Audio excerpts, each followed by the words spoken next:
ਸਤਿ ਸ਼੍ਰੀ ਅਕਾਲ ਜੀ। ਪੰਜਾਬੀ ਰੇਡੀਓ ਤੇ ਪੰਜਾਬੀ ਟੀਵੀ USA ਵੇਖ ਸੁਣ ਰਹੇ ਸਾਰੇ ਸਰੋਤਿਆਂ ਦਾ ਬਹੁਤ-ਬਹੁਤ ਸਵਾਗਤ ਹੈ। ਇਸ ਸਮੇਂ ਦੇ ਵਿਸ਼ੇਸ਼ ਪ੍ਰੋਗਰਾਮ ਖਬਰ ਤੇ ਨਜ਼ਰ ਦੇ ਵਿੱਚ।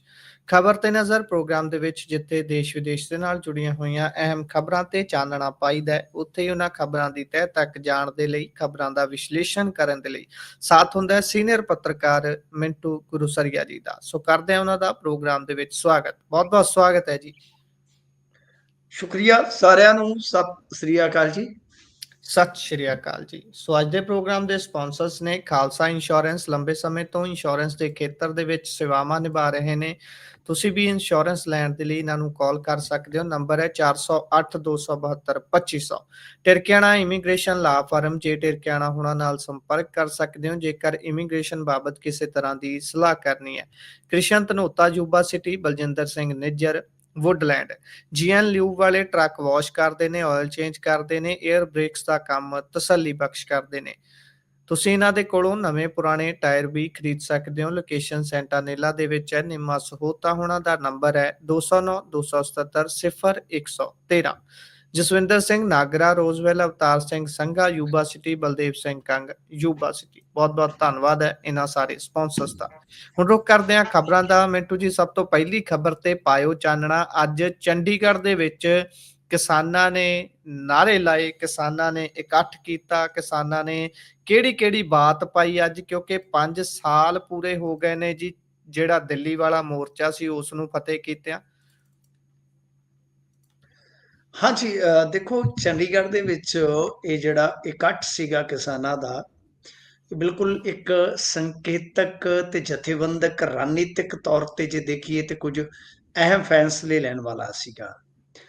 ਪਿਛਲੇ ਕੁਝ ਸਮੇਂ ਤੋਂ ਆਪਾਂ ਕਿਸਾਨ ਸੰਗਠਨਾਂ ਦੀ ਏਕਤਾ ਵੀ ਖੰਡਿਤ ਹੋਈ ਦੇਖੀ ਆ, ਖਿੰਡੀ ਹੋਈ ਦੇਖੀ ਆ, ਅਤੇ ਇਸ ਤੋਂ ਇਲਾਵਾ ਕਿਤੇ ਨਾ ਕਿਤੇ ਮਾਨ ਸਰਕਾਰ ਜਿਹੜੀ ਹੈ ਉਹ ਥੋੜਾ ਹਾਵੀ ਹੁੰਦੀ ਵੇਖੀ ਆ।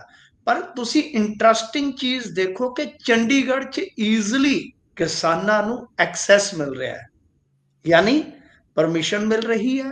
ਇਹ ਮੇਰੇ ਖਿਆਲ ਦੇ ਨਾਲ ਤੁਹਾਨੂੰ ਪਤਾ ਦੂਜੀ ਤੀਜੀ ਵਾਰੀ ਹੋ ਗਿਆ ਜਦੋਂ ਕਿਸਾਨ ਬਹੁਤ ਸੌਖਤਾ ਦੇ ਨਾਲ ਗਏ ਆ, ਇਕੱਠ ਕੀਤਾ। ਤੇ ਇੱਧਰ ਇੱਧਰ ਤੁਹਾਨੂੰ ਪਤਾ ਖਨੌਰੀ ਤੇ ਕੀ ਕੀਤਾ, ਤੇ ਉਸ ਤੋਂ ਬਾਅਦ ਤੇ ਚੁੱਕ ਕੇ ਟਰਾਲੀਆਂ ਹੀ ਨੱਪ ਘੱਤੀਆਂ। ਤੇ ਲੋਕ ਕਹਿੰਦੇ ਕਿ ਭਗਤ ਸਿੰਘ ਵਾਰਸਾਂ ਦਾ ਵੀ ਹਾਲ ਦੇਖੋ ਕਿ ਭਗਤ ਸਿੰਘ ਕਹਿੰਦਾ ਸੀ ਕਿ ਦੰਦੂਕਾਂ ਬੀਜੀਆਂ, ਇਹਨਾਂ ਨੇ ਟਰਾਲੀਆਂ ਹੀ ਬੀਜ ਘੱਤੀਆਂ।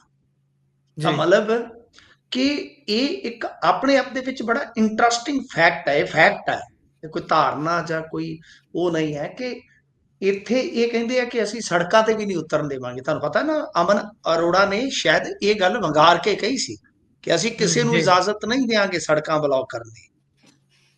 ਤਾਂ ਤੁਸੀਂ ਵੇਖੋ ਕਿ ਕਿਸਾਨ ਜਥੇਬੰਦੀਆਂ ਚੰਡੀਗੜ੍ਹ ਦੇ ਵਿੱਚ ਦੂਜੀ ਤੀਜੀ ਵਾਰ ਜਾ ਚੁੱਕੀਆਂ ਨੇ ਆ ਪਿਛਲੇ ਕੁਝ ਸਮੇਂ ਦੇ ਦੌਰਾਨ। ਇਹ ਇੱਕ ਇੰਟਰਸਟਿੰਗ ਰੌਚਕ ਫੈਕਟ ਹੈ। ਅੱਗੇ ਜਾ ਕੇ ਦੇਖਾਂਗੇ, ਇਸ ਨੂੰ ਵੀ ਡੀਕੋਡ ਕਰਾਂਗੇ, ਕਿਤੇ ਹੋਰ ਗਾਂ ਕੜੀਆਂ ਜੁੜੀਆਂ ਤਾਂ ਕੀ ਕੋਈ ਭਾਜਪਾ ਦਾ ਉੱਤੋਂ ਸੰਕੇਤ ਜਾਂ ਸੰਦੇਸ਼ ਹੈ ਚੰਡੀਗੜ੍ਹ ਪ੍ਰਸ਼ਾਸਨ ਨੂੰ ਕਿ ਬਈ ਉਹ ਇੱਥੇ ਆਉਂਦੇ ਆ ਤਾਂ ਇਕੱਠ ਕਰਨ ਦਿਓ, ਤਾਂ ਕਿ ਆਉਣ ਵਾਲੇ ਸਮੇਂ ਦੇ ਵਿੱਚ ਪੰਜਾਬ ਲਈ ਵੀ ਇਹਨਾਂ ਨੂੰ ਜਗ੍ਹਾ ਦੇਣੀ ਪਵੇ, ਪੰਜਾਬ ਸਰਕਾਰ ਨੂੰ ਕਿ ਲਿਆਓ ਭਾਈ ਤੁਸੀਂ ਜੇ ਚੰਡੀਗੜ੍ਹ ਦੇ ਵਿੱਚੋਂ ਜਾ ਸਕਦੇ, ਰਾਜਧਾਨੀ 'ਚ ਜਾ ਕੇ ਪ੍ਰੋਟੈਸਟ ਕਰ ਸਕਦੇ ਆ, ਤਾਂ ਤੁਹਾਡੇ ਖਿਲਾਫ ਕਿਉਂ ਨਹੀਂ? ਵੀ ਤਾਂ ਦੇਖਾਂਗੇ ਕੁਝ ਹਾਲਾਤ ਜੇ ਬਣਦੇ ਹੋਏ ਤਾਂ ਪਤਾ ਲੱਗੇਗਾ ਕਿ ਕੀ ਹੁੰਦਾ ਕੀ ਨਹੀਂ ਹੁੰਦਾ।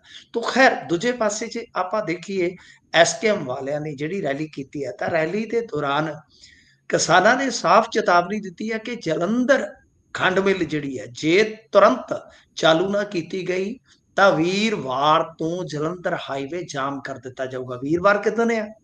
ਹੁਣ 8 ਵਜ ਕੇ, ਹਾਂਜੀ 8:43 ਹੋ ਗਏ ਨੇ ਜਦੋਂ ਆਪਾਂ ਗੱਲ ਕਰ ਰਹੇ ਹਾਂ, ਯਾਨੀ 9 ਵਜਣ ਦੇ ਕਰੀਬ ਟਾਈਮ ਆ। ਤੇ ਸਵੇਰ ਚੜ੍ਹਦੇ ਉਹਨੂੰ ਕਹਿੰਦੇ ਕਿ ਜਾਂ ਤੇ ਖੰਡ ਮਿੱਲ ਚਲਾ ਦਿਓ ਤੇ ਜਾਂ ਫਿਰ ਜੇ ਚੱਲਦਾ ਰੋਡ ਤੁਸੀਂ ਦੇਖਣਾ, ਨਹੀਂ ਤੇ ਫਿਰ ਰੋਡ ਚੱਲਦਾ ਜਿਹੜਾ ਉਹ ਬੰਦ ਹੋ ਜਾਊਗਾ। ਇਸ ਤੋਂ ਇਲਾਵਾ ਰਾਜੇਵਾਲ ਸਾਹਿਬ ਨੇ ਕਿਹਾ ਕਿ ਭਾਰਤ ਸਰਕਾਰ ਜਿਹੜੀ ਆ ਅਮਰੀਕਾ ਦੇ ਨਾਲ ਫ੍ਰੀ ਟ੍ਰੇਡ ਸਮਝੌਤਾ ਕਰਨ ਜਾ ਰਹੀ ਹੈ। ਨਰਿੰਦਰ ਮੋਦੀ ਝੂਠ ਬੋਲ ਰਹੇ ਹਨ ਕਿ ਉਹ ਖੇਤੀ ਤੇ ਆਂਚ ਨਹੀਂ ਆਉਣ ਦੇਣਗੇ।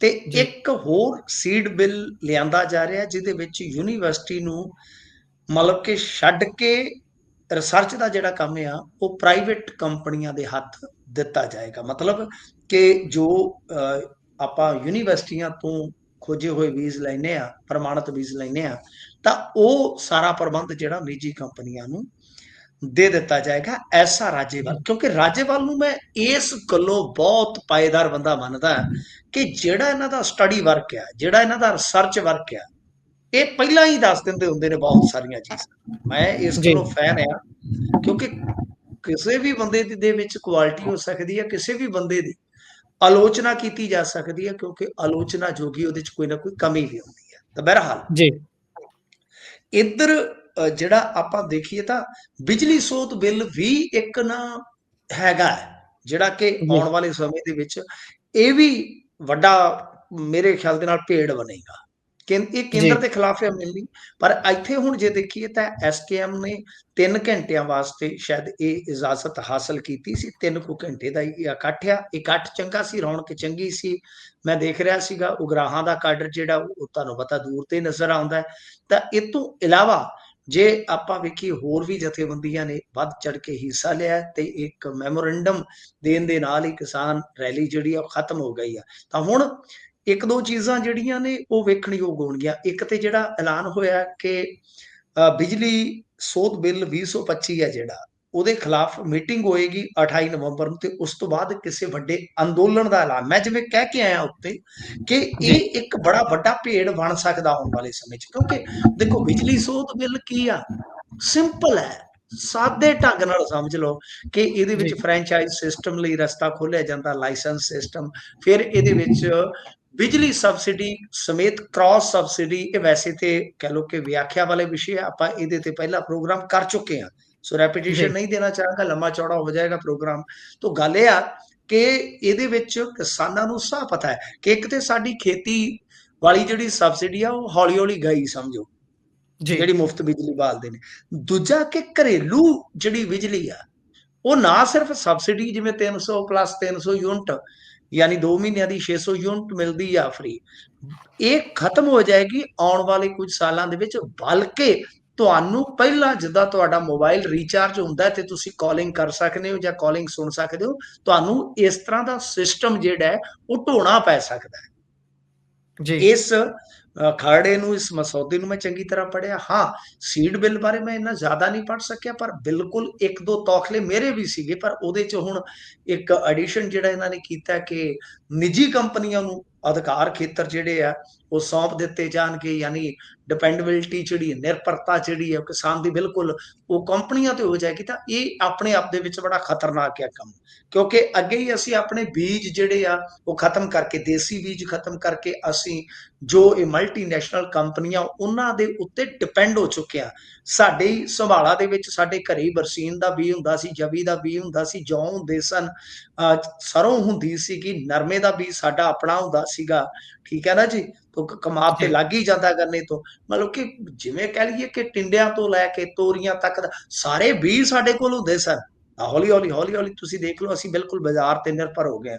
ਤਾਂ ਬਹਰਹਾਲ ਇਹ ਇੱਕ ਸੰਕੇਤ ਹੈ, ਆਪਾਂ ਜੇ ਇਹਨੂੰ ਹੁਣ ਕਨਕਲੂਡ ਕਰਨਾ ਹੋਵੇ, ਕਿ ਜਥੇਬੰਦਕ ਤਾਕਤ ਇਕੱਤਰ ਹੋ ਰਹੀ ਹੈ, ਇਕੱਠੀ ਹੋ ਰਹੀ ਹੈ, ਇਹ ਤਿਆਰ ਹੈ ਇੱਕ ਅਗਲੀ ਲੜਾਈ ਵਾਸਤੇ। ਮੈਨੂੰ ਏਦਾਂ ਲੱਗਦਾ ਕਿਉਂਕਿ ਜਿਹੜੇ ਡੱਲੇਵਾਲ ਸਾਹਿਬ ਆ ਉਹ ਹੁਣ ਥੋੜੇ ਜੁਦਾ ਹੋ ਗਏ ਆ, ਤੇ ਉਹਨਾਂ ਦੇ ਸਾਥੀ ਸੀ ਜਿਹੜੇ ਸਰਵਣ ਭਦੇਰ ਹੋਰੀ, ਉਹ ਇੱਕ ਵੱਖਰਾ ਰਸਤਾ ਤਿਆਰ ਕਰਕੇ ਹੌਲੀ ਹੌਲੀ ਐਸਕੇਐਮ ਵੱਲ ਝੁਕ ਰਹੇ ਆ। ਤਾਂ ਮੈਨੂੰ ਇਹ ਲੱਗਦਾ ਕਿ ਇੱਕ ਵੱਡਾ ਇਹਨਾਂ ਦਾ ਗੱਠਜੋੜ ਬਣ ਕੇ ਐਸਕੇਐਮ ਦਾ ਤਾਂ ਇਹ ਰਨ ਵਿੱਚ ਆਉਣ ਵਾਸਤੇ ਤਿਆਰ ਆ। ਹੁਣ ਲੜਾਈ ਸਿੱਧੀ ਕਿਹਦੇ ਨਾਲ ਪਹਿਲਾਂ ਛਿੜਦੀ ਆ, ਪੰਜਾਬ ਸਰਕਾਰ ਨਾਲ ਜਾਂ ਕੇਂਦਰ ਸਰਕਾਰ ਨਾਲ, ਇਹ ਤੇ ਹੁਣ ਇਹੀ ਦੱਸ ਸਕਦੇ ਆਉਣ ਵਾਲੇ ਸਮੇਂ ਦੇ ਵਿੱਚ। ਜੀ ਵੇਖਾਂਗੇ ਬਣਦਾ ਕੀ ਹੈ ਇਸ ਤੋਂ ਅੱਗੇ। ਜੇਕਰ ਚੱਲੀਏ ਤਾਂ ਖਬਰ ਆ ਰਹੀ ਹੈ ਵੀ ਸਰਕਾਰ 1500 ਕਰੋੜ ਰੁਪਏ ਦਾ ਹੋਰ ਕਰਜ਼ਾ ਚੁੱਕੇਗੀ ਜੀ। ਇਹ ਕੀ ਗੱਲ, ਸਰਦਾ ਨਹੀਂ ਹਾਲੇ?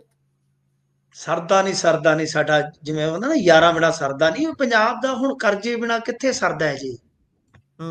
ਇਹ ਤਾਂ ਜਰਦੇ ਕਹਿੰਦੇ ਸੀ ਬਿਨਾ ਮਰ। ਖਜ਼ਾਨਾ ਭਰਿਆ ਹੈ ਜੀ, ਇਹਨਾਂ ਨੂੰ ਵਰਤਣਾ ਨਹੀਂ ਆਉਂਦਾ। ਹਾਂ ਬਿਲਕੁਲ ਹੋ ਸਕਦਾ ਹੈ ਕਿ ਉਹਨਾਂ ਨੂੰ ਵਰਤਣਾ ਨਾ ਆਇਆ ਹੋਵੇ, ਪਰ ਇਹਨਾਂ ਨੇ ਫਿਰ ਚੰਗੀ ਤਰ੍ਹਾਂ ਵਰਤ ਦਿੱਤਾ ਕਿ ਹੁਣ ਕਰਜ਼ਾ ਲੈਣਾ ਪੈ ਗਿਆ। ਇਹੀ ਹੋ ਸਕਦਾ ਨਾ, ਇਹਨਾਂ ਨੇ ਚੰਗੀ ਜੀ ਤਰ੍ਹਾਂ ਵਰਤਤਾ।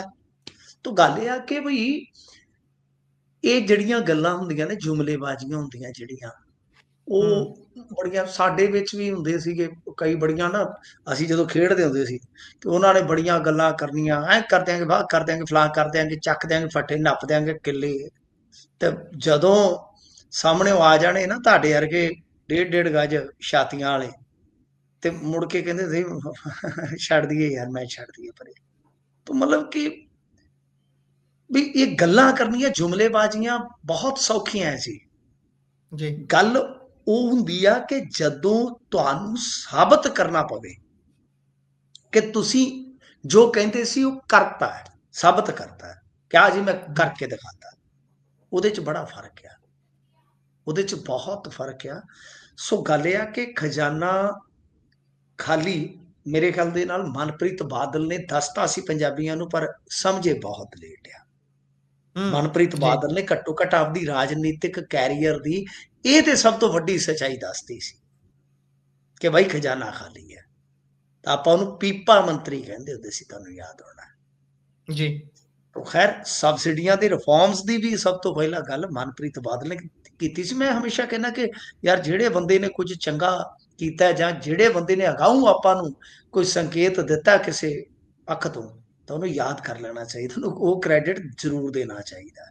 ਬਾਕੀ ਦੇ ਸ਼ਹਿਰੋ ਸ਼ਾਇਰੀ ਜੋ ਚੱਲਦੀ ਰਹੀ ਹੈ ਤੁਹਾਨੂੰ ਪਤਾ, ਮਜ਼ਾਕ ਬਣਦਾ ਹੀ ਰਿਹਾ।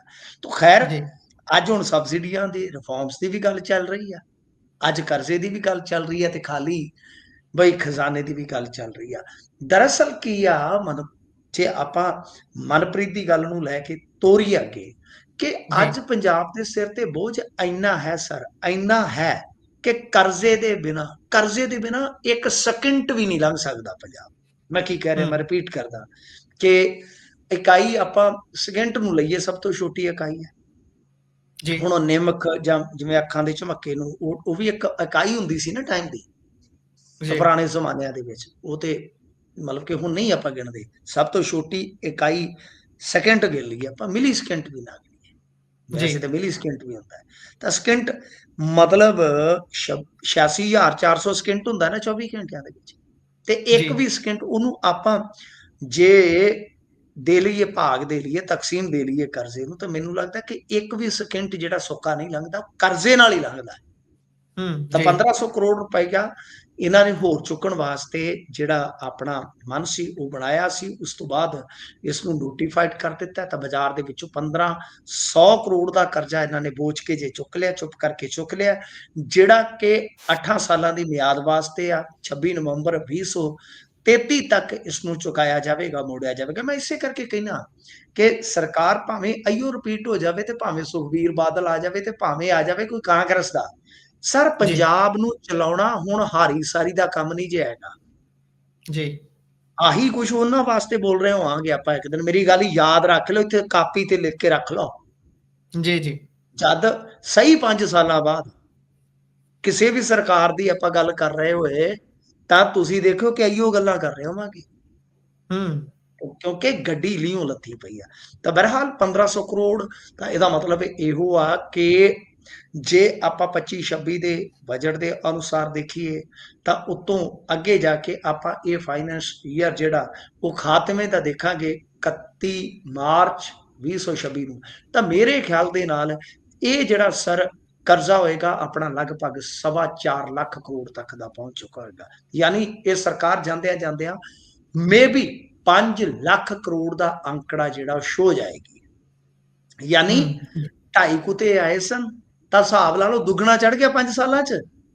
ਜੀ, 2.5 ਹੋਇਆ ਇੰਨੇ ਸਾਲਾਂ 'ਚ, ਤਾਂ 2.5 ਕੁ ਚੜ ਜਾਏਗਾ ਇਹਨਾਂ ਦੇ 5-6 ਸਾਲਾਂ 'ਚ।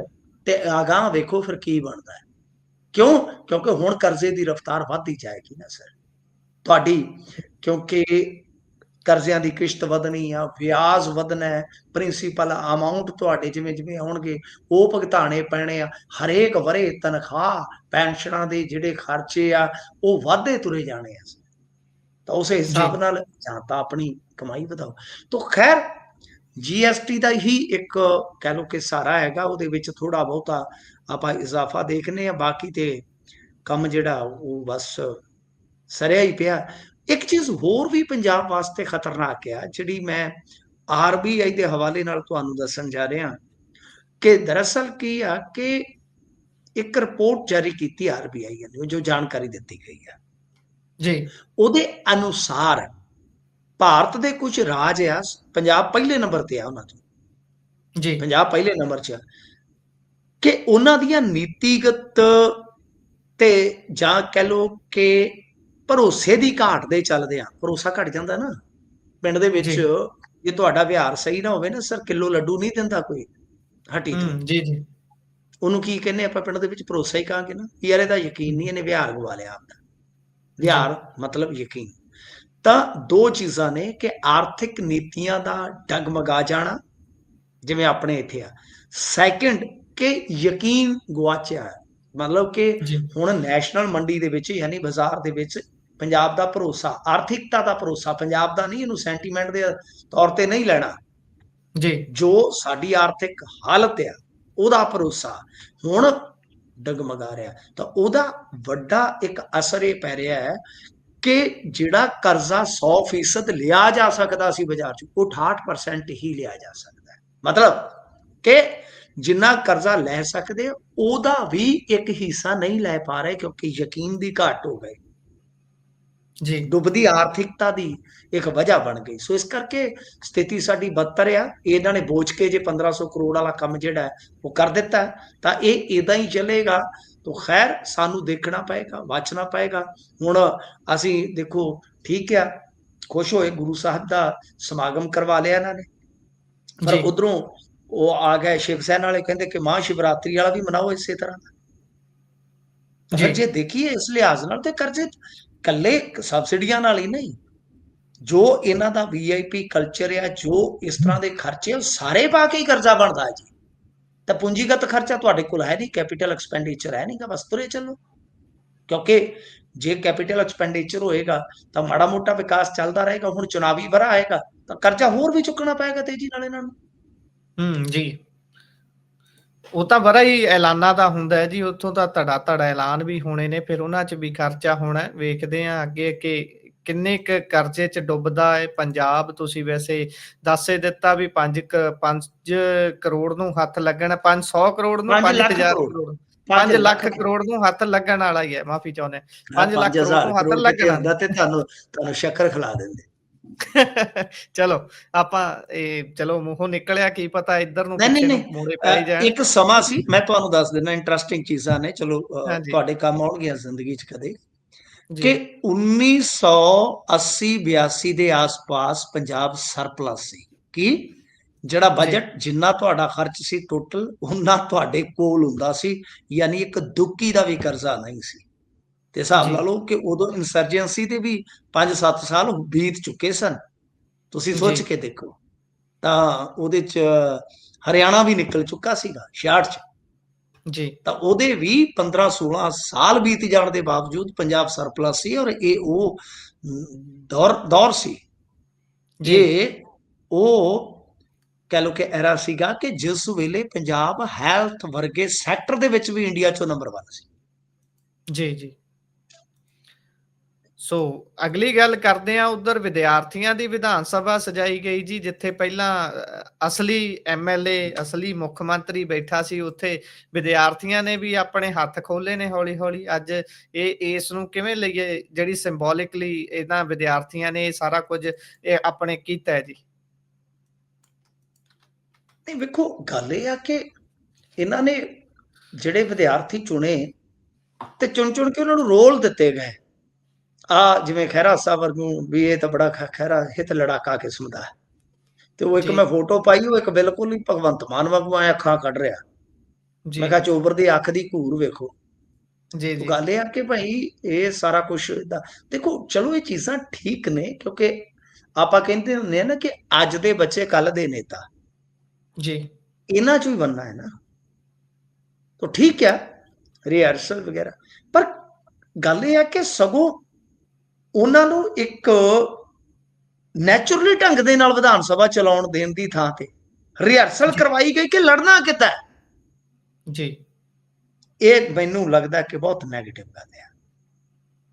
ਮੈਨੂੰ ਯਾਦ ਆ ਗੁਰਪ੍ਰੀਤ, ਜਿਸ ਵੇਲੇ ਸਾਨੂੰ ਬੜਾ ਚਾਅ ਹੁੰਦਾ ਸੀਗਾ, ਜਿਸ ਵੇਲੇ ਤੁਸੀਂ ਛੋਟੇ ਹੋਵੋਗੇ ਜਾਂ ਸ਼ਾਇਦ ਹੋ ਸਕਦਾ ਤੁਹਾਡੇ ਵੀ ਉਦੋਂ ਇੱਥੇ ਨਾ ਆਮਦ ਹੋਈ ਹੋਵੇ ਤੁਹਾਡੇ, ਉਦੋਂ ਪੈਰ ਨਾ ਪਾਏ ਹੋਣ ਧਰਤੀ ਤੇ, ਮੈਨੂੰ ਨਹੀਂ ਪਤਾ ਤੁਹਾਡੀ ਏਜ ਬਾਰੇ। ਜੀ ਲੋਕ ਸਭਾ ਜਦੋਂ ਲਾਈਵ ਚੱਲੀ ਆ, ਜੀ ਲੋਕ ਸਭਾ ਜਦੋਂ ਲਾਈਵ ਆਉਣ ਲੱਗੀ ਹੈ ਤਾਂ ਪੂਰੇ ਮੁਲਕ ਦੇ ਵਿੱਚ ਇੱਕ ਖੁਸ਼ੀ ਦੀ ਲਹਿਰ ਸੀ ਕਿ ਲਓ ਬਈ ਹੁਣ ਅਸੀਂ ਲੋਕ ਸਭਾ ਵੇਖਿਆ ਕਰਾਂਗੇ। ਇਹ ਸਨ ਤੁਸੀਂ ਦੇਖਿਓ, ਗੂਗਲ ਕਰਿਓ, ਇੰਟਰਸਟਿੰਗ ਹੈ ਵੀ ਫੈਕਟ। ਦੇਖ ਦੱਸਣਾ, ਜੀ ਫਿਰ ਮੈਨੂੰ ਵੀ ਆਪਦੇ ਦਿਨ ਯਾਦ ਆ ਜਾਣਗੇ। ਤਾਂ ਲੋਕ ਸਭਾ ਤੇ ਰਾਜ ਸਭਾ ਦਾ ਪਹਿਲੀ ਵਾਰੀ ਪ੍ਰਸਾਰਣ ਹੋਇਆ ਦੂਰਦਰਸ਼ਨ ਤੇ, ਠੀਕ ਹੈ ਜੀ। ਜਿਸ ਵੇਲੇ ਪ੍ਰਸਾਰਣ ਹੋਇਆ ਪੂਰੇ ਮੁਲਕ ਨੂੰ ਉਤਸੁਕਤਾ ਸੀਗੀ, ਜਿਵੇਂ ਕ੍ਰਿਕਟ ਮੈਚਾਂ ਦੀ ਹੁੰਦੀ ਆ ਕਿ ਲਓ ਜੀ ਹੁਣ ਅਸੀਂ ਲਾਈਵ ਦੇਖਿਆ ਕਰਾਂਗੇ। ਪਰੰਤੂ ਜਦੋਂ ਅਸੀਂ ਉਹ ਲਾਈਵ ਦੇਖਣਾ ਸਟਾਰਟ, ਔਰ ਲੋਕ ਉਸ ਵੇਲੇ ਕੰਮ ਕਰ ਛੱਡ ਕੇ ਟੀਵੀ ਦੇਖਿਆ ਕਰਦੇ ਸੀ। ਕਾਰਵਾਈ ਜਿਹੜੀ ਹੈ, ਜਿਵੇਂ ਜੀ ਆਮ ਤੌਰ ਤੇ ਆਪਾਂ ਦੇਖਦੇ ਹਾਂ ਕਿ ਜ਼ਰੂਰੀ ਜਿਹੜੇ ਕੰਮਕਾਰ ਹੁੰਦੇ ਨੇ ਕਈ ਵਾਰ ਉਹ ਵੀ ਛੱਡ ਦਿੱਤੇ ਜਾਂਦੇ ਨੇ, ਕੋਈ ਖਾਸ ਕੋਈ ਪ੍ਰੋਗਰਾਮ ਆਉਂਦਾ ਜਾਂ ਮੈਚ ਆਉਂਦਾ ਹੈ। ਤਾਂ ਉਸ ਵੇਲੇ ਜਦੋਂ 6 ਮਹੀਨੇ ਸਾਲ ਬੀਤ ਗਿਆ, ਜੀ ਜੀ ਜੀ ਠੀਕ ਹੈ ਜੀ, ਇੱਕ ਬੱਚੀ ਨੇ ਲੈਟਰ ਲਿਖਿਆ ਸੀ ਬਕਾਇਦਾ ਉਸ ਵੇਲੇ ਜੀ ਸ਼ਾਇਦ ਪ੍ਰਧਾਨ ਮੰਤਰੀ ਨੂੰ, ਕਿ ਤੁਸੀਂ ਕਿਰਪਾ ਕਰਕੇ ਆਪਣੇ ਜਿਹੜੇ ਪਾਰਲੀਮੈਂਟ ਆ ਇਹਨਾਂ ਨੂੰ ਸਾਡੇ ਸਕੂਲ ਭੇਜ ਦਿਓ, ਜੀ ਤਾਂ ਕਿ ਸਾਡੇ ਟੀਚਰ ਇਹਨਾਂ ਨੂੰ ਸਿਖਾ ਸਕਣ ਕਿ ਇਹਨਾਂ ਨੇ ਬਹਿਣਾ ਉੱਠਣਾ ਬੋਲਣਾ ਚੱਲਣਾ ਕਿੱਦਾਂ ਹੈ। ਤੁਸੀਂ ਸੋਚ ਕੇ ਜੀ ਦੇਖੋ, ਇੱਕ ਮਾਸੂਮ ਬੱਚੀ ਨੇ ਲੈਟਰ ਲਿਖ ਦਿੱਤਾ ਸੀਗਾ ਕਿ ਇਹਨਾਂ ਨੂੰ ਤਾਂ 2000 ਬਿਲਕੁਲ ਬੋਲਣ ਦੀ। ਜੀ 2004 ਚ ਲੋਕ ਸਭਾ ਸੰਸਦ ਜਿਹੜੀ ਹੈ ਉਸ ਦੀ ਕਵਰੇਜ ਲਾਈਵ ਜਾਣੀ ਸ਼ੁਰੂ ਹੋਈ ਸੀ। ਹੂੰ, ਲਾਈਵ, ਹਾਂ ਜੀ, ਲਗਭਗ ਲਾ ਜੀ ਲਓ ਕਿ 21-22 ਸਾਲ ਪਹਿਲਾਂ, ਜੀ ਠੀਕ ਹੈ ਨਾ ਜੀ। ਤਾਂ ਗੱਲ ਇਹ ਆ ਕਿ ਤਾਂ ਉਸ ਵੇਲੇ ਇੱਕ ਬੱਚੀ ਨੇ ਲਿਖਿਆ ਜੀ ਕਿ ਬਈ ਇਹਨਾਂ ਨੂੰ, ਬਈ ਅਸੀਂ ਸਾਡੇ ਸਕੂਲ ਭੇਜੋ, ਸਾਡੇ ਟੀਚਰ ਇਹਨਾਂ ਨੂੰ ਕੋਈ ਬਹਿਣਾ ਉੱਠਣਾ ਸਿਖਾ ਦੇਣ। ਜੀ ਉਹ ਇੱਕ ਬਹੁਤ ਵੱਡੀ ਸੱਚਾਈ ਸੀ ਸਾਹਿਬ। ਹੂੰ ਤਾਂ ਉਦੋਂ ਬਾਅਦ ਅੱਜ ਤੁਸੀਂ ਵੇਖ ਲਓ ਕਿ ਕੋਈ ਖਾਸ ਮੌਕਾ ਤੇ ਭਾਵੇਂ ਹੋਵੇ ਕਿ ਲੋਕ ਦੇਖ ਲੈਣ ਲਾਈਵ ਕਾਰਵਾਈ, ਨਹੀਂ ਤਾਂ ਅਗਲਾ ਜੀ ਕਹਿੰਦਾ ਇਹਦੇ ਨਾਲ ਚੰਗਾ ਕਾਰਟੂਨ ਦੇਖ ਲਓ, ਮੋਟੂ ਪਤਲੂ ਦੇਖ ਲਓ, ਸਿਆਪਾ ਜੀ ਛੱਡੋ, ਠੀਕ ਹੈ ਨਾ ਜੀ। 2000 ਜੀ ਦੱਸ ਦਈਏ, ਮਾਫੀ ਚਾਹੁੰਦੇ ਆ, ਦੱਸ ਦਈਏ ਦਰਸ਼ਕਾਂ ਨੂੰ, 2004 ਚ ਅਲੱਗ ਤੋਂ ਚੈਨਲ ਬਣਾ ਦਿੱਤੇ ਗਏ ਸੀ ਲੋਕ ਸਭਾ ਦੇ ਹਾਂ ਲਈ, ਜੀ, ਰਾਜ ਉਹ ਸਭਾ ਦੇ ਪਹਿਲਾਂ ਲਈ। ਪਹਿਲਾਂ ਤੋਂ ਤੇ ਕਾਰਵਾਈ ਆਈ ਉਹ ਉਹ। ਜਿਹੜਾ ਕਾਰਵਾਈ ਪਹਿਲਾਂ ਤੋਂ ਚੱਲੀ ਸੀ ਉਹ 1999 ਤੋਂ ਚੱਲ ਰਹੀ ਹੈ, ਦਸੰਬਰ 1999 ਤੋਂ ਸ਼ੁਰੂ ਹੋ ਗਈ ਸੀ ਲਾਈਵ। ਹਾਂ ਜੀ, ਸਕੂਲ ਟਾਈਮ, ਮੈਂ ਵੀ ਉਦੋਂ ਸਕੂਲ ਚ ਹੁੰਦਾ ਸੀਗਾ ਜੀ ਜਦੋਂ ਲੋਕ ਸਭਾ ਆਮ ਤੌਰ ਤੇ ਜਿਹੜੀ ਹੈ ਨਾ ਡੀਡੀ ਤੇ ਸਟਾਰਟ ਹੋਈ। ਉਦੋਂ ਦੂਰਦਰਸ਼ਨ ਹੁੰਦਾ ਸੀ, ਉਦੋਂ ਜੀ ਬਾਅਦ 'ਚ ਜੀ ਮੈਂ ਤੁਹਾਨੂੰ ਦੱਸਦਾ, ਫਿਰ ਉਸ ਤੋਂ ਬਾਅਦ ਇਹਨਾਂ ਨੇ ਲੋਕ ਸਭਾ ਰਾਜ ਸਭਾ ਟੀਵੀ ਬਣਾ ਦਿੱਤੇ ਸਨ। ਜੀ ਜੀ ਉਦੋਂ 2004 ਚ ਬਾਅਦ ਹੀ, ਬਣੇ ਨੇ। ਹਾਂ ਜੀ, ਦੂਰਦਰਸ਼ਨ ਦੇ ਵਿੱਚੋਂ ਹੀ ਪ੍ਰਸਾਰ ਭਾਰਤੀ ਨਿਕਲਿਆ ਨਾ, ਪ੍ਰਸਾਰ ਜੀ ਭਾਰਤੀ ਜੀ ਕੰਪਨੀ ਬਣੀ ਹੈ ਬਾਅਦ ਦੇ ਵਿੱਚ, ਡੀਡੀ। ਤੋਂ ਬਿਲਕੁਲ ਤੁਹਾਡੀ ਗੱਲ ਦਰੁਸਤ ਹੈ ਕਿ ਕਾਰਵਾਈ ਜਿਹੜੀ ਉਹ ਸ਼ਾਇਦ ਪਹਿਲਾਂ ਤੋਂ, ਮੈਂ ਬਿਲਕੁਲ ਉਦੋਂ ਛੋਟੇ ਹੀ ਸੀਗੇ ਅਸੀਂ ਜਦੋਂ ਤੇ ਕਾਰਵਾਈ ਜੀ ਸ਼ੁਰੂ ਹੋਈ। ਮੈਂ ਤਾਂ ਉਹ ਸੀਨ ਵੀ ਦੇਖਿਆ ਜਦੋਂ ਨੋਟਾਂ ਦੀਆਂ ਜਿਹੜੀਆਂ ਹੁੰਦੀਆਂ ਨੇ ਨਾ, ਆਪਾਂ ਕਹਿੰਦੇ ਕਿ ਦੱਥੀਆਂ ਜਦੋਂ ਜੀ ਲਹਿਰਾਏ ਗਏ ਸੀ, ਮੈਂ ਉਦੋਂ ਵੀ ਲਾਈਵ ਦੇਖ ਰਿਹਾ ਸੀ। ਮੈਨੂੰ ਬਹੁਤ ਜੀ ਸ਼ੌਂਕ ਸੀਗਾ, ਰਾਜਨੀਤੀ 'ਚ ਮੇਰੀ ਰੁਚੀ ਬਹੁਤ ਪਹਿਲਾਂ ਦੀ, ਤੇ ਮੈਂ ਉਦੋਂ ਆਪਦੇ ਨਾਨਕੇ ਪਿੰਡ ਸੀਗਾ ਜੀ ਜਿੱਦਾਂ ਦੀ ਘਟਨਾ ਮੈਨੂੰ ਅੱਜ ਵੀ ਯਾਦ ਆ। ਤਾਂ ਕਹਿਣ ਦਾ ਮਤਲਬ ਇਹ ਆ ਕਿ ਪਹਿਲੀ ਗੱਲ ਤੇ ਵਿਧਾਨ ਸਭਾ ਦਾ ਸੈਸ਼ਨ ਤੁਸੀਂ ਉੱਥੇ ਕੀਤਾ ਹੈ, ਚਲੋ ਗੁਰੂ ਸਾਹਿਬ ਦੇ ਸਮਾਗਮ ਵੀ ਹੋ ਗਏ, ਇੰਨਾ ਖਰਚ ਕਰਕੇ ਉਹਦੇ ਤੇ ਵੀ ਤੇ ਇੱਕ ਸਵਾਲ ਸਾਨੂੰ ਕਰਨਾ ਬਣਦਾ ਹੈ ਨਾ ਕਿ ਉਹਦੀ ਆਊਟਪੁੱਟ ਕੀ ਆ। ਕੱਲਾ ਪ੍ਰਸਤਾਵ ਹੀ ਪਾਸ ਕਰਨਾ ਸੀਗਾ ਨਾ ਜੀ ਹੋਲੀ ਸਿਟੀ ਦਾ। ਤਾਂ ਗੱਲ ਇਹ ਹੈ ਕਿ ਫਿਰ ਇਹ ਵਿਦਿਆਰਥੀਆਂ ਦੀ, ਚਲੋ ਠੀਕ ਹੈ, ਅੱਜ ਦੇ ਬੱਚੇ ਕੱਲ ਦੇ ਨੇਤਾ ਆਪਾਂ ਕਹਿੰਦੇ ਆ, ਪਰ ਤੁਸੀਂ ਇਹਨਾਂ ਨੂੰ ਲੜਨ ਵਾਸਤੇ ਸਿਖਾਇਆ ਜਾਂ ਰਿਹਰਸਲ ਕਰਵਾਈ ਆ, ਇੰਨਾ ਖਰਚਾ ਕਰਵਾਇਆ। ਕਮਾਲ ਦੀ ਗੱਲ ਹੈ ਕਿ ਆ ਭਗਵੰਤ ਮਾਨ ਹੈ ਜੀ, ਆ ਬਾਜਵਾ ਸਾਹਿਬ ਹੈ ਜੀ, ਆ ਫਲਾਣਾ ਹੈ ਜੀ, ਰੋਲ ਦਿੱਤੇ ਗਏ ਬਕਾਇਦਾ ਸਕ੍ਰਿਪਟਡ ਕਰਕੇ, ਬੱਚੇ ਚੁਣੇ ਗਏ, ਉਹਨਾਂ ਨੂੰ ਰਿਹਰਸਲ ਕਰਵਾਈ ਗਈ। ਸੋ ਮੇਰੇ ਖਿਆਲ ਦੇ ਨਾਲ ਇਹ ਨਕਾਰਾਤਮਕ ਚੀਜ਼ ਸੀ। ਪਹਿਲ ਨੂੰ ਮੈਂ ਮੰਦਾ ਨਹੀਂ ਕਵਾਂਗਾ, ਪਰ ਹਾਂ ਚੀਜ਼ ਜਿਹੜੀ ਆ ਕਿ ਜੋ ਤੁਸੀਂ ਕਰਨੇ ਹੋ, ਤੁਹਾਡੀ ਗੰਦੀ ਰਾਜਨੀਤੀ ਸਾਨੂੰ ਦਿਖਾਉਂਦੀ ਹੈ ਤੁਸੀਂ ਸਾਡੇ ਬੱਚੇ ਨੂੰ ਸਕ੍ਰਿਪਟਡ ਕਰਾ ਰਹੇ ਹੋ। ਸਮਾਂ ਦੀ ਉਹਨਾਂ ਨੂੰ ਜੀ ਕਹਿੰਦੇ ਕਿ ਨੈਚੁਰਲੀ ਚਲਾ ਕੇ ਦਿਖਾਓ, ਤਾਂ ਸ਼ਾਇਦ ਹੋ ਸਕਦਾ ਸੀ ਉਹ ਤੁਹਾਨੂੰ ਸ਼ਰਮ ਲਿਆ ਦਿੰਦੇ, ਤੁਹਾਨੂੰ ਲੱਜਾ ਲਿਆ ਦਿੰਦੇ। ਇੱਕ ਨੈਚੁਰਲੀ ਢੰਗ ਦੇ ਨਾਲ ਵਿਧਾਨ ਸਭਾ ਇੱਕ ਸਾਰਥਕ ਤਰੀਕੇ ਨਾਲ ਸੁਚਾਰੂ ਢੰਗ ਨਾਲ ਚਲਾਉਂਦੇ ਤਾਂ ਤੁਹਾਨੂੰ ਆਪਣੇ ਆਪ ਨੂੰ ਇੱਕ ਸ਼ਰਮ ਆਉਂਦੀ ਕਿ ਹਾਂ ਬੱਚੇ ਜੇ ਇਦਾਂ ਕਰ ਸਕਦੇ ਤਾਂ ਅਸੀਂ ਕਿਉਂ ਨਹੀਂ। ਜੀ ਇਸ ਤੋਂ ਅੱਗੇ ਜੇਕਰ ਆਪਾਂ ਚੱਲੀਏ ਤਾਂ ਉਧਰ ਅਕਾਲੀ ਦਲ ਦੇ ਵਿੱਚ ਕਹਿੰਦੇ ਵੀ ਜੋਸ਼ ਪਸਰਨ ਲੱਗਾ ਹੈ। ਇਹ ਤਰਨਤਾਰਨ ਬਾਈ ਇਲੈਕਸ਼ਨ ਦੇ ਵਿੱਚ ਨਜ਼ਰ ਆਇਆ, ਜਿਹੜਾ ਆંકੜਾ ਹੈ ਉਸ ਤੋਂ ਬਾਅਦ ਹੋਇਆ ਜਾਂ ਗੱਲ ਕੋਈ ਹੋਰ ਹੈ? ਨਹੀਂ ਦੇਖੋ, ਸੁਖਬੀਰ ਬਾਦਲ ਬਈ ਜਦੋਂ ਉਤਰਿਆ ਸੀਗਾ ਹੜ੍ਹਾਂ ਵਾਲੇ ਮਾਮਲੇ ਦੇ ਵਿੱਚ ਪੈਸੇ ਲੈ ਕੇ, ਮੈਂ ਉਸ ਵੇਲੇ ਵੀ ਕਿਹਾ ਸੀ, ਕੁਝ ਲੋਕਾਂ ਨੂੰ ਇਹ ਲੱਗਦਾ ਕਿ ਅਸੀਂ ਨਾ ਸ਼ਾਇਦ ਹੁਣ ਸ਼ਿਫਟ ਹੋ ਗਏ ਆਈਡੀਓਲੋਜੀਕਲੀ, ਅਸੀਂ ਜੀ, ਕਾਲੀ ਹੋ ਗਏ ਜਾਂ ਫਲਾਣਾ ਹੋ ਗਿਆ। ਸਾਡਾ ਇਹ ਸਿਸਟਮ ਹੁੰਦਾ ਕਿ ਅਸੀਂ ਲੋਕਾਂ ਦੀ ਪਰਸੈਪਸ਼ਨ ਤੇ ਨਹੀਂ ਚੱਲਦੇ, ਜੋ ਗਰਾਊਂਡ ਰਿਐਲਿਟੀ ਹੁੰਦੀ ਹੈ ਅਸੀਂ ਆਪਦੀ ਆਡੀਅנס ਨੂੰ ਪਹਿਲਾਂ ਦੱਸ ਦਿੰਦੇ ਹਾਂ। ਠੀਕ ਹੈ ਨਾ ਜੀ, ਕਿ ਇੱਥੇ ਸੁਖਬੀਰ ਬਾਦਲ ਜਦੋਂ ਗਿਆ ਸੀ ਤਾਂ ਮੈਂ ਤੁਹਾਨੂੰ ਕਿਹਾ ਸੀ, ਜਦੋਂ 400-500 ਬੰਦੇ ਚ ਲੀਡਰ ਜਾ ਕੇ ਰੈਂਡਮਲੀ ਖੜਨਾ ਸ਼ੁਰੂ ਕਰ ਦੇਵੇ ਨਾ, ਉਹਨੂੰ ਜੀ, 200-400 ਬੰਦੇ ਉੱਥੇ ਸੁਣਨ ਵਾਲੇ ਹੋਣ ਤਾਂ ਸਮਝ ਲਓ ਦੀ ਗੱਡੀ ਚੱਲ ਪਈ। ਜੀ, ਤੋਂ ਮਤਲਬ ਕਿ ਤੁਹਾਡੇ ਸਾਹਮਣੇ ਤਰਨਤਾਰਨ ਆ ਗਿਆ। ਤਰਨਤਾਰਨ ਤੋਂ ਬਾਅਦ ਅਗਲਾ ਫੇਜ਼ ਹੁਣ ਤੁਸੀਂ ਦੇਖੋ ਕਿ ਇਹਨਾਂ ਨੇ ਕਿਹਾ ਕਿ ਅਸੀਂ ਬਲਾਕ ਸੰਮਤੀ ਤੇ ਜ਼ਿਲ੍ਹਾ ਪ੍ਰੀਸ਼ਦ ਦੀਆਂ ਚੋਣਾਂ ਲੜਾਂਗੇ। ਹੁਣ ਹੋ ਕੀ ਰਿਹਾ ਹੈ ਕਿ ਜਿਹੜੇ ਬੰਦਿਆਂ ਨੂੰ ਟਿਕਟ ਫੜਾਉਂਦੇ ਸੀ ਤੇ ਅਕਾਲੀ ਦਲ ਬਾਦਲ ਬੰਨੀ, ਅਗਲਾ ਕਹਿੰਦਾ ਸੀ ਰਹਿਣ ਦੇ ਭਰਾਵਾ, ਕਿਉਂ ਲਾਹਣਤਾਂ ਖੱਟਣੀਆਂ, ਕਿਉਂ ਲੋਕਾਂ ਤੋਂ ਘਰ ਦੇ ਹੀ ਕਹਿ ਦਿੰਦੇ ਸੀ, ਘਰ ਵਾਲੀ ਕਹਿ ਦਿੰਦੀ ਸੀ, ਕਿਉਂ ਇਹਦੇ ਨਾਲ ਚੰਗਿਆ ਤੈਨੂੰ ਚਾਰ ਮੈਂ ਹੀ ਸੁਣਾ ਦਿੰਨੀ ਆ, ਲੋਕਾਂ ਤੋਂ ਵੀ ਤੇ ਸੁਣਨੀਆਂ ਹੀ, ਇੱਥੇ ਬਹਿ ਕੇ ਪੜਦੇ ਨਾਲ ਸੁਣ ਲਾ। ਆਹ ਹਾਲਤ ਜੀ, ਬਣੀ ਪਈ ਸੀ। ਮਤਲਬ ਕਿ ਐਮਐਲਏ ਦੀ ਟਿਕਟ ਲੈਣੋਂ ਵੀ ਲੋਕ ਭੱਜਦੇ ਸਨ। ਜੀ, ਸਮਝਦੇ ਹੋ ਨਾ ਤੁਸੀਂ। ਅੱਜ ਕੀ ਆ ਕਿ ਬਲਾਕ ਸੰਮਤੀ ਜ਼ਿਲ੍ਹਾ ਪ੍ਰੀਸ਼ਦ ਦਾ, ਜਿਵੇਂ ਕਿਉਂਕਿ ਦਸੰਬਰ ਚ ਇਲੈਕਸ਼ਨ ਹੈ ਤੇ ਇਹ ਅਸਲ ਦੇ ਵਿੱਚ ਸਹਿਮੀ ਹੈ, ਜੇ ਜ਼ਿਮਨੀ ਚੋਣ ਕੋਈ ਹੋਰ ਨਾ ਹੋਈ ਬਾਅਦ ਦੇ ਵਿੱਚ, ਜੇ ਲਾ ਜੀ, ਕੇ ਕਹਿਣਾ, ਤਾਂ ਫਿਰ ਸਮਝ ਲਓ ਅਸਲੀ ਸਹਿਮੀ ਤੇ ਹੁਣ ਹੋਣਾ ਹੈ ਨਾ ਪੇਂਡੂ ਵੋਟ ਦਾ। ਜੀ, ਤਾਂ ਕਹਿਣ ਦਾ ਮਤਲਬ ਇਹ ਹੈ ਕਿ ਇਹਨਾਂ ਨੇ ਐਲਾਨ ਕਰ ਦਿੱਤਾ, ਤੇ ਜਿਹੜੇ ਇਹਨਾਂ ਦੇ ਬੰਦੇ ਚਾਹਵਾਨ ਆ ਬਲਾਕ ਸੰਮਤੀ ਜ਼ਿਲ੍ਹਾ ਪ੍ਰੀਸ਼ਦ ਦੇ, ਉਹ ਲੰਗਰ ਲੰਗੋਟ ਕੱਸ ਰਹੇ ਨੇ। ਉਹ ਕਹਿੰਦੇ ਕਿ ਬਈ ਆਪਾਂ ਲੜਾਂਗੇ। ਕੁਝ ਨੇ ਤੇ ਖਬਰਾਂ ਲਗਾਉਣੀਆਂ ਸ਼ੁਰੂ ਕਰ ਦਿੱਤੀਆਂ ਕਿ ਹਾਂਜੀ ਫਲਾਣਾ ਅਕਾਲੀ ਇਲੈਕਸ਼ਨ ਲੜ ਸਕਦਾ ਹੈ ਜੀ। ਆਪਾਂ ਨੂੰ ਵੀ ਪਤਾ ਨਾ ਪਲਾਂਟਡ ਚੀਜ਼ਾਂ ਹੁੰਦੀਆਂ ਨੇ, ਪੱਤਰਕਾਰ ਵੀ ਤੇ ਤੁਹਾਨੂੰ ਪਤਾ ਹੀ ਆ ਕਿ ਬਈ ਇਦਾਂ ਹੀ ਚੱਲਦਾ ਕੰਮ ਪੱਤਰਕਾਰਤਾ ਦਾ ਵੀ। ਸੱਚਾਈ ਆ ਕਿ ਕੁਝ ਚੀਜ਼ਾਂ ਜਿਹੜੀਆਂ ਨੇ ਉਹ ਫਿਰ ਏਦਾਂ ਪੇਸ਼ ਕੀਤੀਆਂ ਜਾਂਦੀਆਂ ਨੇ ਕਿ ਹਾਂ ਭਾਈ ਫਲਾਣਾ ਲੜ ਸਕਦਾ, ਤੇ ਫਲਾਣਾ ਲੜਦਾ ਵੀ ਹੈ ਕਈ ਵਾਰ। ਤੋ ਗੱਲ ਇਹ ਆ ਕਿ ਇਹ ਜਿਹੜੀ ਚੀਜ਼ ਆ ਉਹ ਅਕਾਲੀ ਦਲ ਵਾਸਤੇ ਕਹਿ ਲਓ ਕਿ ਥੋੜੀ ਜੀ ਹੁਣ ਇਹਨੂੰ ਜੋਸ਼ ਕਹਿ ਲਓ ਜਾਂ ਥੋੜਾ ਕਰੰਟ ਕਹਿ ਲਓ, ਜਿਵੇਂ ਸੁਖਬੀਰ ਸਾਡੇ 'ਚ ਕਰੰਟ ਬੜਾ ਹੈ, ਕਾਲੀਆਂ 'ਚ ਕਰੰਟ ਜੀ, ਬੜਾ ਹੈ। ਕਰੰਟ ਵੀ ਕਹਿ ਸਕਦੇ ਕਿ ਦੁਬਾਰਾ ਪਹਿਲਾਂ ਤਾਂ ਫਿਊਜ਼ ਫੈਜ਼ ਉੱਡ ਗਿਆ ਸੀ, ਟਰਾਂਸਫਾਰਮਰ ਹੀ ਉੱਡ ਗਿਆ, ਤਾਰਾਂ ਤੂਰਾਂ ਜੀ, ਸਭ ਝੜ ਗਈਆਂ ਸੀ, ਕੰਮ ਕੋਈ ਖੰਭਾ ਵੀ ਨਹੀਂ ਰਹਿ ਗਿਆ। ਖੰਭਿਆਂ ਤੇ ਬਸ ਘੁੱਗੀਆਂ ਜਿਹੀਆਂ ਟੰਗੀਆਂ ਰਹਿ ਗਈਆਂ, ਟੰਗੀਏ ਰਹਿ ਗਏ ਕਿੱਲੀਆਂ ਨਾਲ ਪਰਾਂ ਦੇ, ਜਿਨ੍ਹਾਂ ਦੇ ਰਾਤੀ ਯਾਰ ਵਿਛੜੇ। ਤਾਂ ਹੁਣ ਇਹ ਆ ਕਿ ਕਾਡਰ ਥੋੜਾ ਥੋੜਾ ਵਾਕਿਆ ਜਿਹੜਾ ਕਰੰਟ ਫੜ ਰਿਹਾ, ਉਹ ਕਰੰਟ ਲਾਟੂ ਜਗਾ ਸਕੇਗਾ ਕਿ ਨਹੀਂ ਮੈਨੂੰ ਨਹੀਂ ਪਤਾ। ਪਰ ਅੱਜ ਵੀ ਤੁਸੀਂ ਦੇਖੋਗੇ ਇਹਨਾਂ ਨੇ ਕੁਝ ਇੰਚਾਰਜ ਜਿਹੜੇ ਆਪਣੇ ਲਾ ਦਿੱਤੇ ਆ, ਕੋਸ਼ਿਸ਼ਾਂ ਕਰ ਰਹੇ ਜੀ, ਆ। ਪਰ ਗੱਲ ਇਹ ਆ ਕਿ ਸੇਵੀਆਂ ਚ ਸਵਾਹ ਪਾਉਣ ਵਾਸਤੇ ਤੇ ਦੂਜੇ ਵੀ ਤਿਆਰ ਆ ਨਾ, ਪੁਨਰ ਸਰਜੀਤੀ ਵਾਲੇ। ਉਹ ਕਹਿੰਦੇ ਬਲਾਕ ਜੀ, ਸੰਮਤੀ ਤੇ ਜ਼ਿਲ੍ਹਾ ਪ੍ਰੀਸ਼ਦ ਦੀਆਂ ਚੋਣਾਂ ਅਸੀਂ ਵੀ ਲੜਾਂਗੇ, ਕੋਈ ਗੱਲ ਨਹੀਂ, ਭਾਜੋ ਆ ਜਾਓ, ਅਸੀਂ ਵੀ ਆ ਗਏ ਮੈਦਾਨ ਚ। ਉਹ ਵੀ ਕਹਿੰਦੇ ਜਬ ਤੱਕ ਤੋੜेंगे ਨਹੀਂ ਤਬ ਤੱਕ ਛੋੜेंगे ਨਹੀਂ। ਜੀ। ਉਧਰ ਕਹਿੰਦੇ ਥਾਣੇ ਦੇ ਬਾਹਰ ਇੱਕ ਹੋਰ ਜਗ੍ਹਾ ਧਮਾਕਾ ਹੋ ਗਿਆ ਤੇ ਪੁਲਿਸ ਅਨੋਖਾ ਜਿਹਾ ਦਾਅਵਾ ਕਰ ਰਹੀ ਹੈ। ਕੀ ਕਹਿੰਦੀ ਹੈ ਜੀ ਪੁਲਿਸ? ਆਓ ਕਦੇ ਕਹਿ ਦਿੰਦੇ ਹੁੰਦੇ ਆ, ਤੁਹਾਨੂੰ ਪਤਾ ਹੀ ਆ, ਦੇਖੋ ਜੀ ਬਲਬ ਫੁੱਟ ਗਿਆ ਜੀ ਸਾਡਾ। ਕਦੇ ਕਹਿ ਜੀ, ਦਿੰਦੇ ਆ ਕਿ ਬਈ ਉਹ ਮਤਲਬ ਕਿ ਸਾਡਾ ਕੋਈ ਚੀਜ਼ ਟੰਗੀ ਸੀ, ਫਲਾਣਾ ਹੋ ਗਿਆ। ਇੱਕ ਵਾਰੀ ਰੈਡੀਏਟਰ, ਕਹਿੰਦੇ ਰੈਡੀਏਟਰ ਫਟ ਗਿਆ ਜੀ, ਲਓ ਕਰ ਲਓ ਗੱਲ। ਰੈਡੀਏਟਰ ਦੇ ਵਿੱਚ ਬੰਦਾ ਪੁੱਛੇ ਵੀ ਆਰਡੀਐਕਸ ਲੱਗਾ ਰੇਡੀਏਟਰ 'ਚ, ਮਤਲਬ ਕਿ ਏਦਾਂ ਦੀਆਂ ਇਹਨਾਂ ਦੀਆਂ ਦਲੀਲਾਂ ਹੁੰਦੀਆਂ ਨੇ।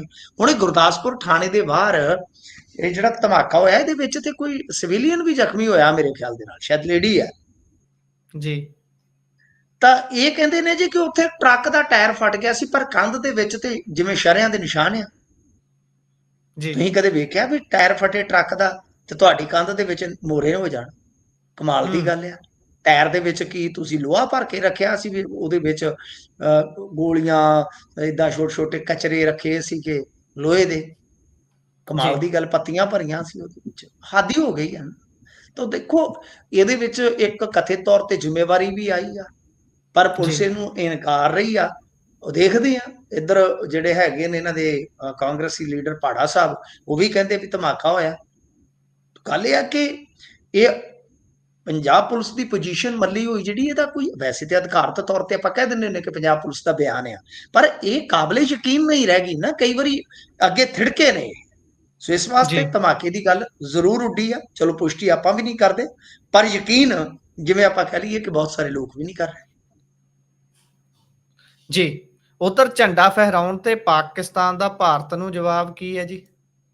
ਹਾਂਜੀ ਦੇਖੋ, ਭਾਰਤ ਪਾਕਿਸਤਾਨ ਆਮੋ ਸਾਹਮਣੇ ਆ, ਤੁਹਾਨੂੰ ਪਤਾ ਹੀ ਆ। ਰਾਮ ਮੰਦਿਰ ਦਾ ਪ੍ਰੋਗਰਾਮ ਹੋਇਆ, ਵੈਸੇ ਮੋਦੀ ਹੋਰੀ, ਮੈਂ ਅੱਗੇ ਕਿਹਾ ਸੀਗਾ ਸਰ, ਬਿਹਾਰ ਤੋਂ ਬਾਅਦ ਬੰਗਾਲ, ਬੰਗਾਲ ਤੋਂ ਬਾਅਦ ਯੂਪੀ ਤੇ ਯੂਪੀ ਤੋਂ ਬਾਅਦ ਦਿੱਲੀ, ਇਹਨਾਂ ਨੇ ਐਂ ਤੁਰੇ ਆਉਣਾ। ਪੰਜਾਬ ਜੀ, ਵੱਲ ਹਾਲੇ ਪਤਾ ਨਹੀਂ ਇਹਨਾਂ ਦੀ ਨਿਗਾਹ ਪਏਗੀ ਕਿ ਨਹੀਂ। ਇਹ ਪੜਾਅਵਾਰ ਇਹੀ ਸਿਲਸਿਲਾ ਚੱਲ ਰਿਹਾ ਸਰ। ਜੀ, ਬਿਹਾਰ, ਬੰਗਾਲ, ਯੂਪੀ ਤੇ ਦਿੱਲੀ। ਦਿੱਲੀ ਯਾਨੀ 2029 ਫੇਰ ਵਾਪਸੀ ਜੀ, ਤੋਂ ਦੇਖਿਆ ਜਾ ਰਿਹਾ ਹੈ। ਤਾਂ ਹੁਣ ਦਿੱਲੀ ਦੇ ਵਿੱਚ ਜੇ ਇਹਨਾਂ ਨੇ ਪਹੁੰਚਣਾ ਤੇ ਉਸ ਤੋਂ ਪਹਿਲਾਂ ਯੂਪੀ ਜਿੱਤਣਾ ਜ਼ਰੂਰੀ ਹੋਏਗਾ। ਪਰ 2026 ਦੇ ਵਿੱਚ ਡੀਲਿਮਿਟੇਸ਼ਨ ਆ ਰਹੀ ਹੈ, ਨਵੀਂ ਹੱਦਬੰਦੀ ਆ ਰਹੀ ਹੈ। ਇਹਨਾਂ ਨੇ ਤੇ ਜੀ, ਆਪੋਜੀਸ਼ਨ ਜਿੱਥੇ ਜਿੱਥੇ ਤਾਕਤਵਰ ਹੈ ਉੱਥੇ ਸੀਟਾਂ ਹੀ ਘਟਾ ਦੇਣੀਆਂ, ਤੁਸੀਂ ਦੇਖਣਾ। ਤਾਂ ਜੀ, ਮਤਲਬ ਕਿ ਐਨ ਗੋਟੀਆਂ ਫਿੱਟ ਨੇ। ਸੋ ਗੱਲ ਇਹ ਆ ਕਿ ਇਹਨਾਂ ਨੇ ਪਹਿਲਾਂ ਪ੍ਰਾਣ ਪ੍ਰਤਿਸ਼ਠਾ ਕਰਵਾਈ ਸੀ, ਤੁਹਾਨੂੰ ਯਾਦ ਹੋਣੇ ਆ, ਇਲੈਕਸ਼ਨ ਤੋਂ ਪਹਿਲਾਂ।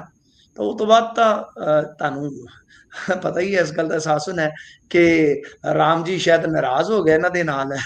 ਤਾਂ ਯੂਪੀ ਦੇ ਵਿੱਚ ਤੇ ਐਸੀ ਹਾਲਤ ਹੋਈ ਕਿ ਯੁੱਧਿਆ 'ਚ ਹੀ ਹਾਰ ਗਿਆ, ਕਿਉਂਕਿ ਸਨਾਤਨ ਦਾ ਮਤ ਇਹ ਹੈ ਨਾ ਕਿ ਈਸ਼ਵਰ ਦੀ ਮਰਜ਼ੀ ਤੋਂ ਬਿਨਾਂ ਤੇ ਪੱਤਾ ਨਹੀਂ ਹਿੱਲਦਾ। ਫਿਰ ਯੁੱਧਿਆ ਦੇ ਵਿੱਚ ਹੀ ਇਹਨਾਂ ਦਾ ਮੈਂਬਰ ਪਾਰਲੀਮੈਂਟ ਹਾਰ ਗਿਆ।